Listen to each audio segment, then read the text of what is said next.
Helios Airways, vol 522, s'est écrasé le 14 août 2005 dû à un manque d'oxygène dans un premier temps et ensuite à un manque de carburant. L'avion serait arrivé à Chypre avec un problème de pression possible. L'un des techniciens d'Helios n'a pas réussi à réinitialiser le système de pressurisation à l'arrière de l'avion, de la fonction manuelle à l'automatique.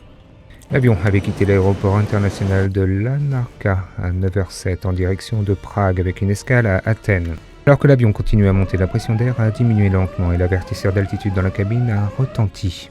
Les contrôleurs au sol ont perdu contact avec l'avion vers 9h20. C'est alors que les masques d'oxygène ont été déployés.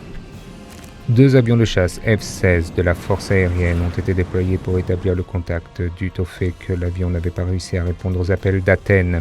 Les jets ont observé que le pilote ne pouvait être vu et que l'autre officier s'était effondré vers l'avant de son siège inconscient, tandis que les masques d'oxygène étaient apparemment utilisés.